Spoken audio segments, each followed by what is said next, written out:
We're continuing our walk through the Bible from Genesis through Revelation. It's going to take us on a 3-year journey to get there. Just hang tight. Today's all about Abraham and his son Isaac. Of course, many of God's promises are filled through him. Last week we looked at Abraham and Lot, and today we're going to examine Abraham and the child of promise. What promise was made to Abraham when he was 75 years old in Haran before his long trip, before he ever even came into Canaan? The promise was made to him that he would become a great nation. God reminded him of the number of stars in the sky, and he said, that's how many children you're going to have. You'll become a great nation. But in Genesis 12, Abraham comes back and reminds God that he made it to Canaan. But God, I don't see a child yet. God shows him the stars and tells him, this is how many kids you will have. And his belief in the truth of God's promise is why I think God considered him righteous. In Genesis 15, God renews the promise to a very worried Abraham. It was a very strange ritual. Now, we might even consider the ritual that he went through very gruesome.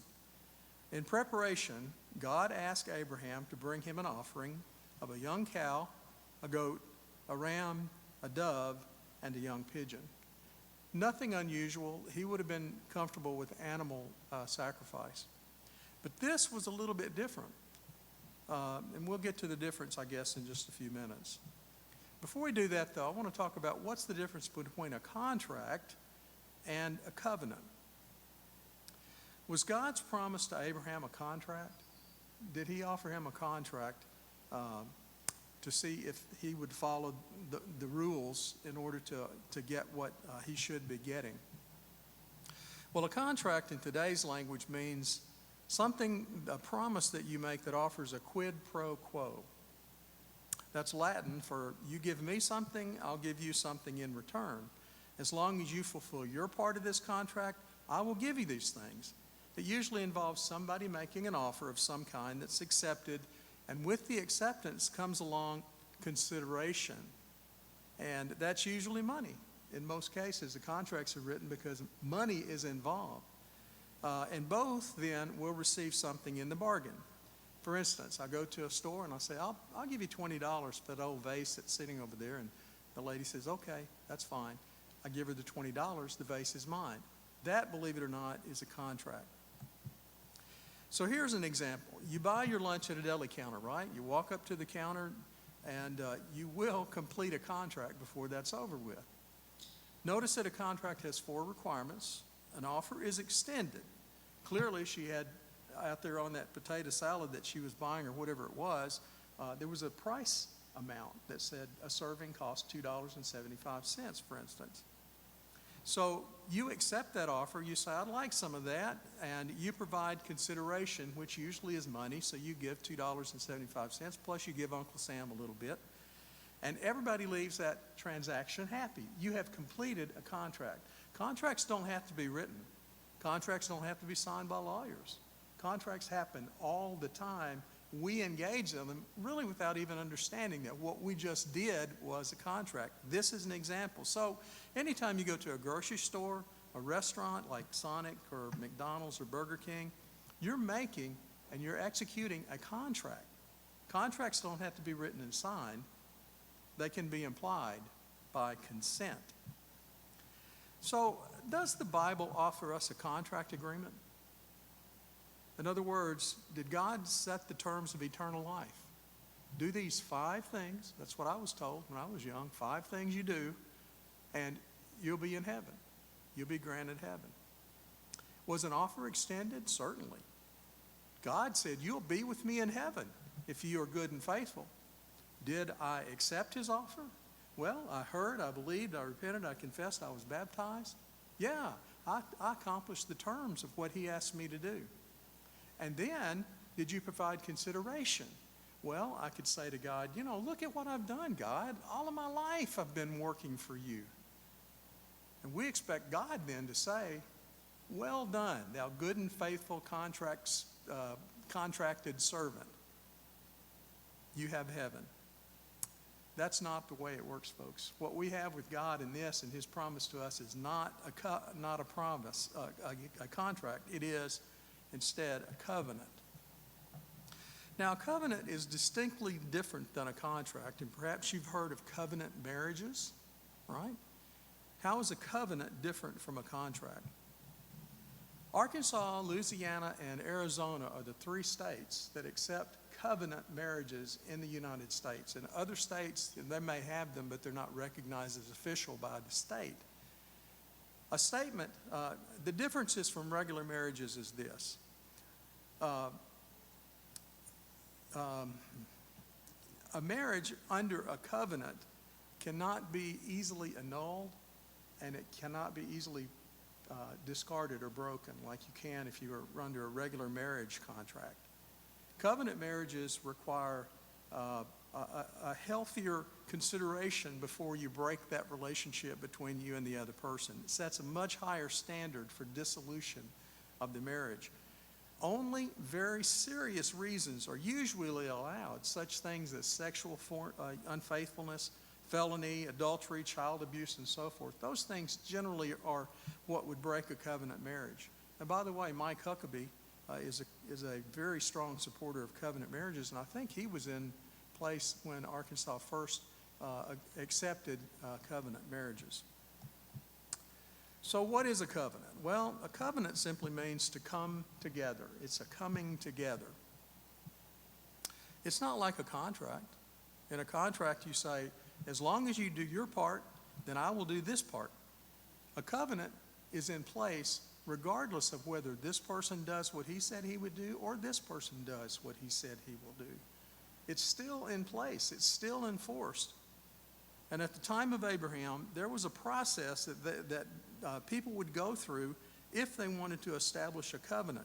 And to us, it would be very gruesome. If you were to ask me to do this today, I would have a hard time agreeing to do it because it was such a gruesome thing that he had to do. But in this covenant that he made, Abraham was offered a relationship with God. Abraham was told to take animals and cut them in two pieces. Everything except the birds. The birds were so small we didn't cut them into two. Then lay them in such a way that the blood flowed down into a ravine of some kind, like you see here, formed a really tiny little river of blood. Pretty gruesome, right? You think PETA would allow this kind of worship to go on today? Heavens forbid. PETA would never allow that. Well, it's odd to us, but it wasn't really odd to Abraham. This was sometimes done to solidify a promise. Two people are involved. A covenant maker, he would be the one that generally would provide the animals. Not always, but he could provide the animals. He would cut them in half, lay them in parts, and then there's a covenant affirmer. Both of you will walk through the blood. Get your feet all bloody by the time it's all over with. It's as if the two of you are saying, though, if you break this covenant, this is what's going to happen to you and your families. I believe that's what it kind of meant. So Abraham was like me, gets sleepy at night, sometimes goes to sleep while my wife is trying to finish a movie, and I'm snoring over there, but he's snoring, dozing in and out, but he witnessed something amazing. What did he witness? As he slept, between these animals, he observed a fire pot and a torch that passed between the animals in this blood. Now, I'm sure he thought, wait a minute, I'm supposed to be up there walking through this blood. But he was asleep, and he didn't get to do that. God did tell him to arrange a covenant signing process, bring the animals, cut them in pieces, lay them out in a bloody trail.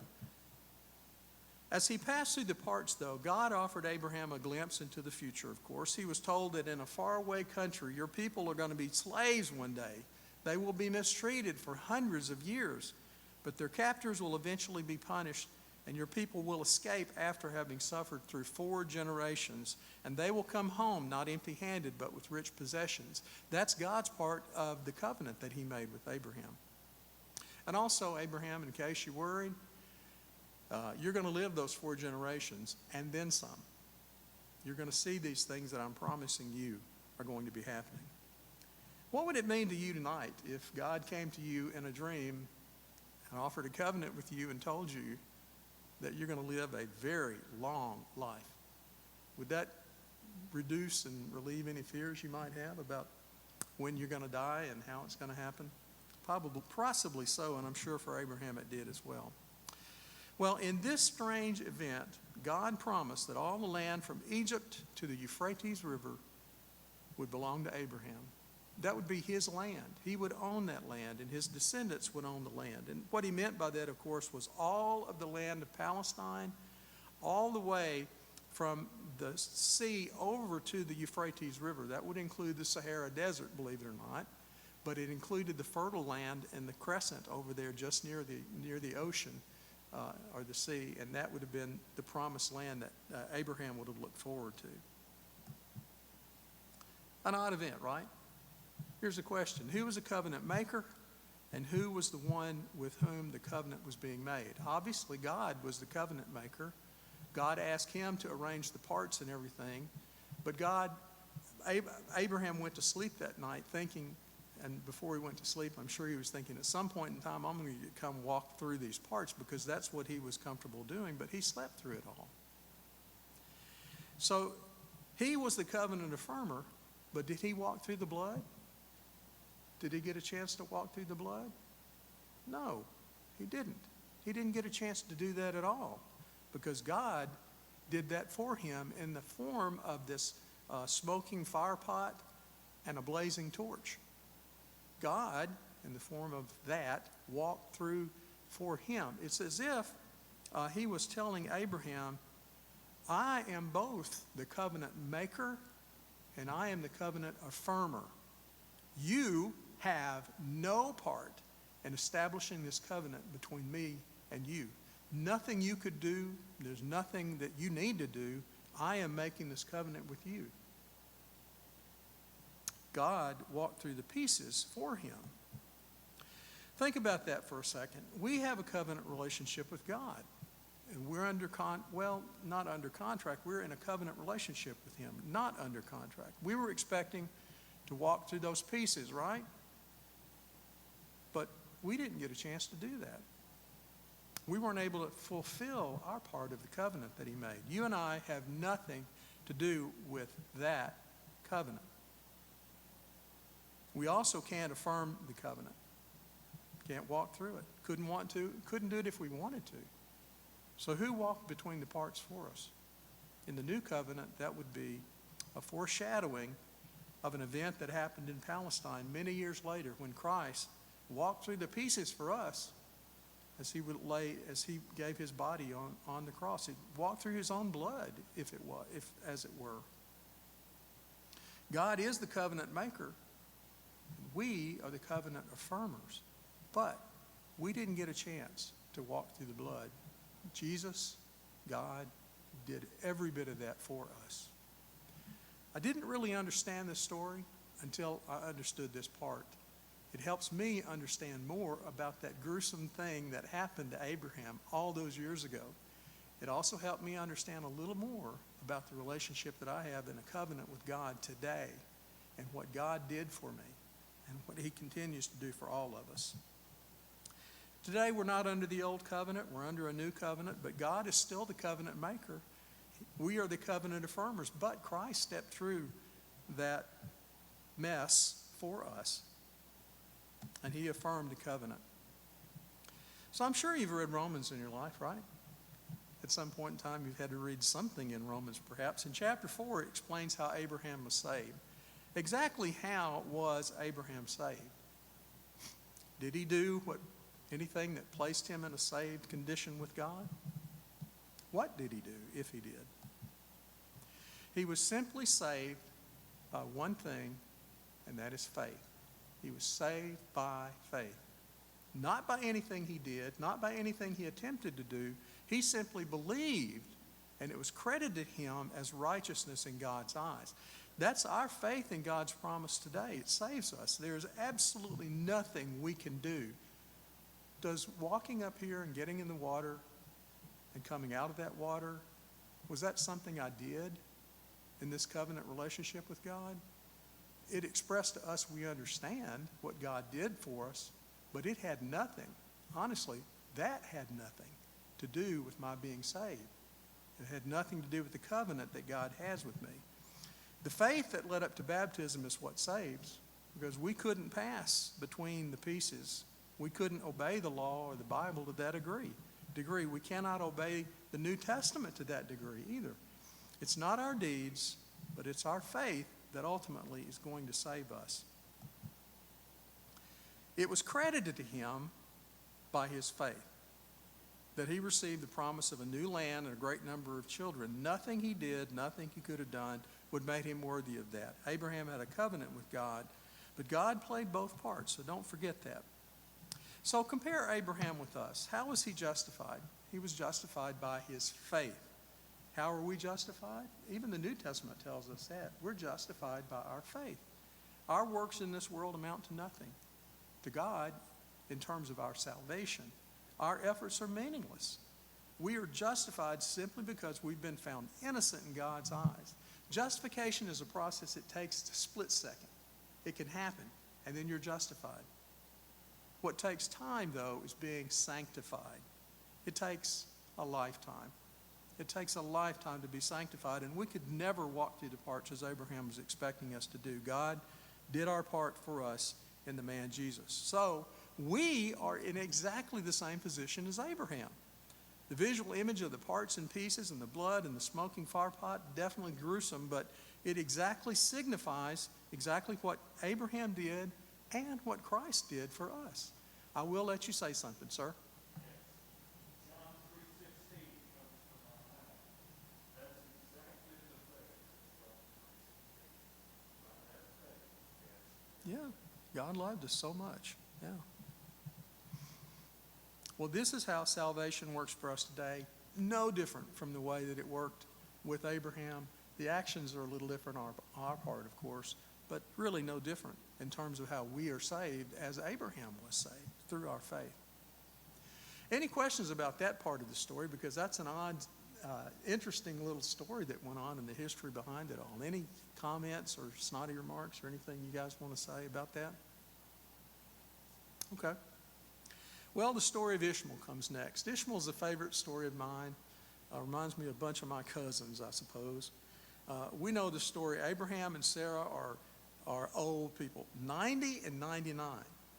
90 and 99 when Isaac was promised. Yet they still had to wait some time before Isaac was born. Well, Abraham and Sarah decided they would help God out a little bit. They were waiting for a long time for this to happen. And they decided to step in and help a little bit and gave a handmaiden to Abraham. And by relationships with her, they produced a child.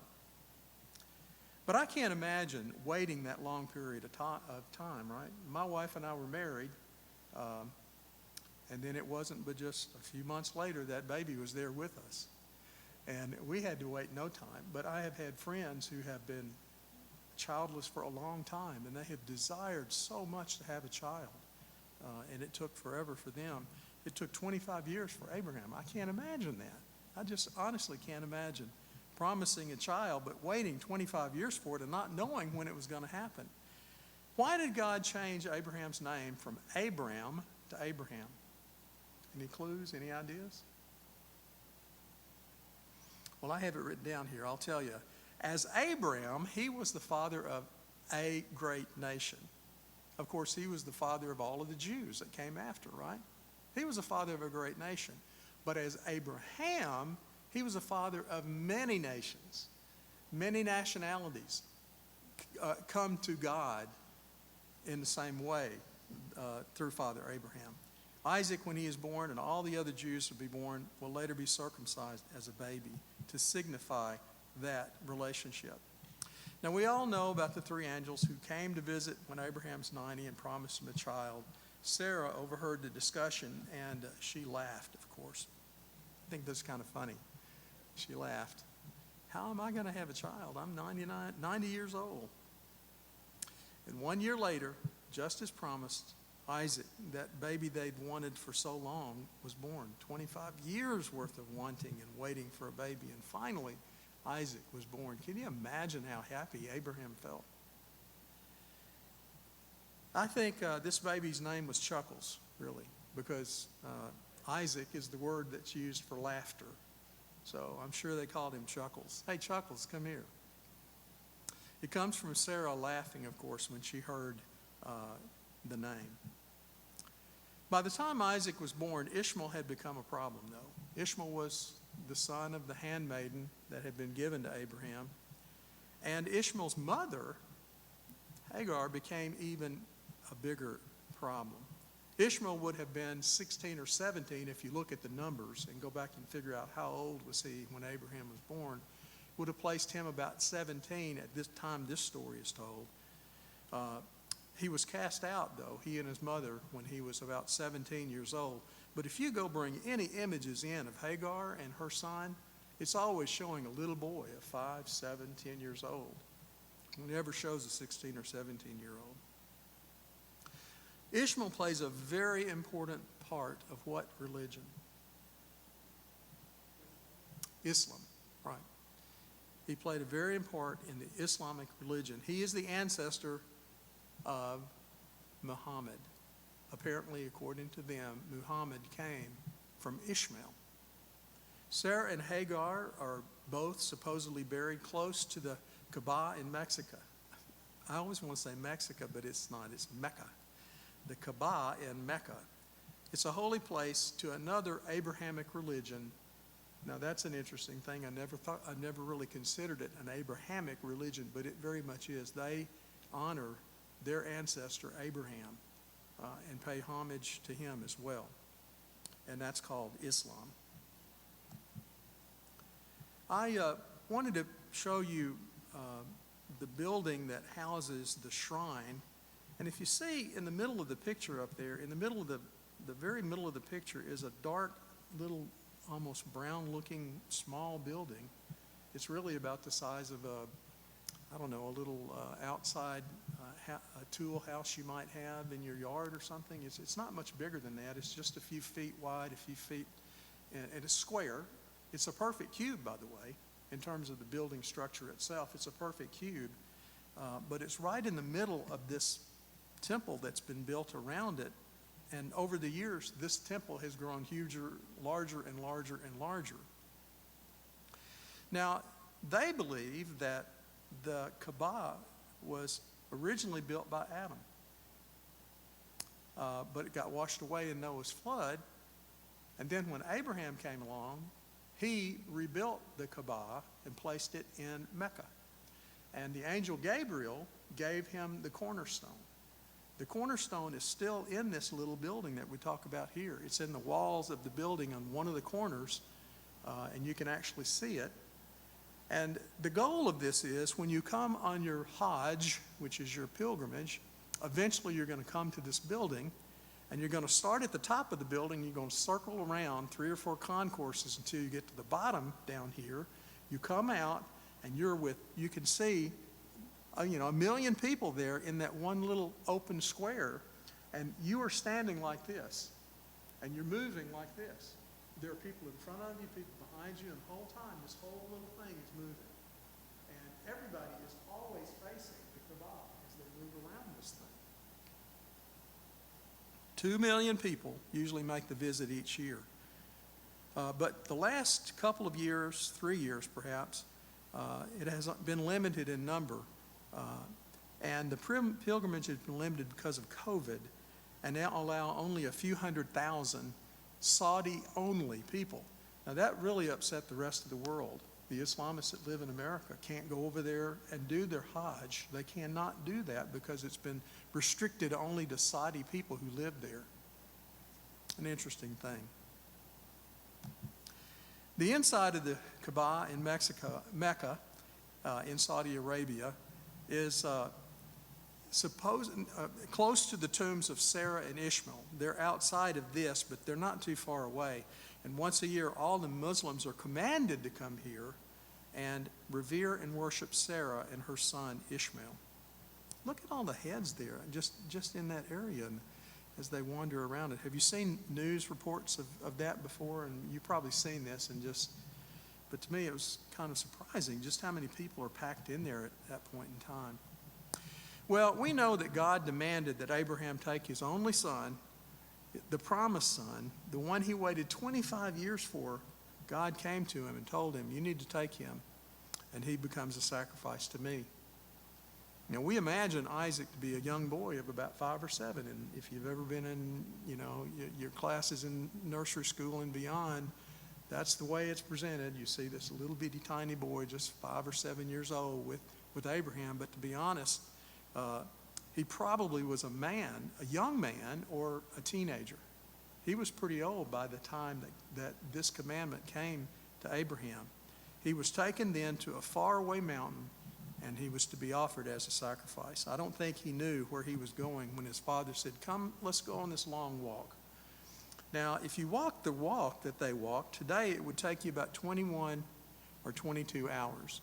Thankfully, there is a road that's there all the way from Beersheba in the bottom all the way up to Jerusalem, and it's a freeway, and so you could get on there and make the trip in a matter of a couple hours or less.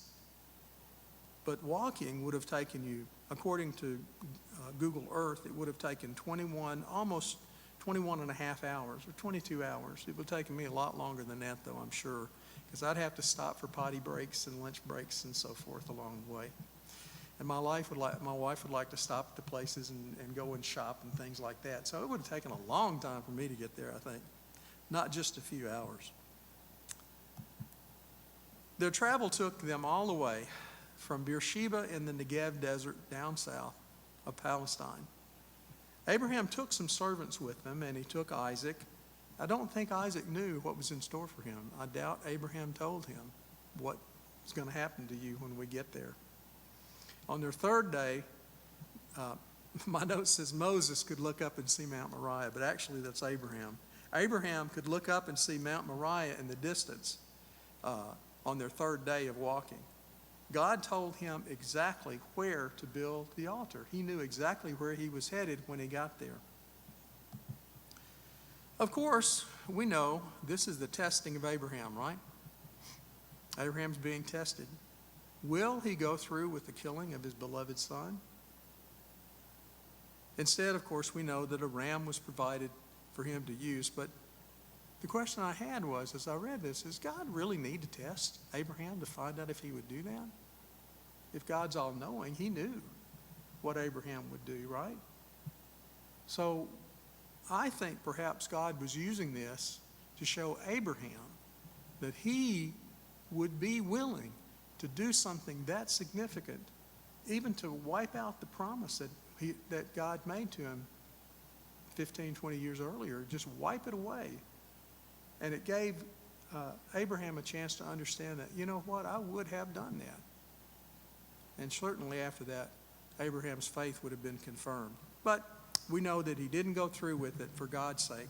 He was stopped just in time. How was he stopped, by the way? You know the story? This is a lecture class, but you are welcome to chip in and say things. Well, I will show you. This is how it happened. A lamb got stuck in a thicket nearby. In case you didn't notice it, that lamb was there all the time before, but you probably didn't notice it as you were looking at that image. I highlighted it in yellow here so you could see it. Because Abraham was faithful, he became the father of many nations, and certainly the Israelites were blessed. And we see many examples of God's providence in the lives of the fathers of the Israelites. Mount Moriah is the highest part of Jerusalem, right? That's exactly where the temple was placed. Did you know that this is the mount that they went to? This is the mount that Abraham took his son to be offered. Mount Moriah, Jerusalem. Same place where Christ is going to be offered on a cross later, close by. Mount Moriah has become the most valuable piece of property on this planet. It's honored and respected by 3 religions and all the people associated with those: the Jews, the Muslims, and the Christians. It's also where the temple was built, and it is the place today of Islam's Al-Aqsa Mosque at that particular spot. It's called the Mosque at the Dome of the Rock. Now, we know the temple and we know the city basically, but specifically the temple was destroyed in AD 70. Jesus said that's going to happen. This temple that you worship, so much of your time is spent here, is going to be destroyed, and it was in AD 70, just as Jesus said it would. But this is a picture of the whole layout would be the old walls of the city of Jerusalem, if you can imagine that. So here's a timeline of events having to do with the temple that take us from the time of Abraham all the way up to today. Lots of important history was made here at this place. The temple was built. It stayed up long enough to get old and needed to be refurbished, and it was refurbished. Then it was completely destroyed, and it was destroyed and rebuilt. It was standing at the time of Jesus, but about 50 years later, we know that Rome is going to march in and take it down. Take it, every rock and every stone that was placed there, completely demolished by Rome. You couldn't see it today. There's nothing there of the temple. So, faith and salvation. Abraham certainly is an example of faith for us. Faith is our belief in Christ, our belief in what he said, and what his promises are to us. We have faith in all of that. We are justified by God. We're not justified by our faith. God is the one that justifies. We're justified by God. Our justification is made in an instant. We become and declared by God as innocent, but we're declared innocent, guilty, and acquitted for all of our crimes. But sanctification then, as I mentioned earlier, takes a lifetime. Now, a lot of people believe that faith alone saves, right? Here's a common prayer. A lot of people will tell you, and they keep copies of it in their pockets so they can hand to you and say, here's a believer's prayer. Just say this prayer. That's all it takes, and you'll be saved. Well, it's a good prayer. It lays it out to God pretty clearly. But James tells us that it takes more than just saying a solitary prayer. It must involve our works or deeds. Not that our works or deeds really do much in terms of the sanctification and the justification. God does that for us. But our faith is useless if we don't put some action behind it. Belief was important for Abraham, but until he loaded up those donkeys and camels and decided we're going to take Isaac up to that mountain, until he actually did things, it meant nothing. And that's the way it is with us today. Our faith is made complete by our actions or our work. Paul seems to reason that it was faith or belief that saved Abraham. If our salvation is based on our actions in any way, in any shape or form, then why in the world did Christ have to die for us? We could work it out ourselves. We could do it on our own. That's why I believe that our actions have nothing to do with our salvation, that by God's grace, we are saved. So, which of these formulas then is correct? What's the correct formula for salvation? Is it faith alone? Is that all it takes, is just have faith and belief? Or is it works alone? Is he gonna reward me if I go on a Hajj every year and I am faithful to him in terms of what I do? Or is it some combination of faith and works? Our faith being exhibited in our works, perhaps. Neither Paul or James tells us it is any combination of faith or works. No combination of the two. Our works have absolutely nothing to do, because God says our efforts amount to nothing. So we're not saved by our works, and we're not saved by our faith and our works. Again, if we could be saved in any way because of something we do, then why did Christ need to die for us? So it's not works alone. It's definitely not faith and works, which I guess pretty much the larger part of my life I believed it was. To be a Christian means we need to have both faith and works to be saved. It's not just enough to know him, but once we are free, it's not a license to sin, and faith alone can't save us.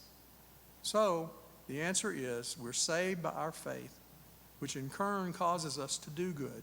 do good works. Faith alone can't save. Works alone can't save. And no one is saved by faith plus anything that I could do. We're not saved that way. We're saved by faith. We live a sanctified life that produces good work. Last slide, and I'll let you go. This is a way for us to compare ourselves for a minute with Abraham. When you were called, did you know where you were going? Did you know you'd wind up here? I kind of did. I had been raised in a family that all my life attended church. It was very important to us. I went to Harding, for goodness sakes. That's one of the pathways to heaven, isn't it? I mean, you got to go to Harding at some point. But did you know where you're going? Abraham never did, but I often feel very much at home here. Abraham said he didn't feel at home here. He felt his home was somewhere else. I feel very comfortable, very much at home here. Sometimes I fear death. And I'm sure all of us have gone through that. Abraham was prepared to die, though, before seeing the promises come true. And I asked myself, am I prepared that way? Am I prepared to die before I see the promises come true? I think that's ultimately what's going to happen, though. Abraham could have returned to Ur, but he never did. And the same thing is true. God is asking me, do you want to return to your Ur? Do you want to go back to where you used to live when you lived a life of sin? Do you ever wish you could do some of that sometimes? Abraham offered Isaac knowing that through his son lay the only chance that he would have to be the father of many nations. And he had to wait. And he might not have even seen it happen. But he had to wait before any of that came true. Do I expect to see results before I can believe in God? I know I have people who, in my life, who I've run into, who kind of believe that. I won't believe in God because I don't see anything that he's done for me or he is doing. We are a lot like Abraham, and that's the whole point of this lesson. The bell's going to ring here in just a minute. I'll let you go a minute early, unless you have some comments or questions or anything you want to add.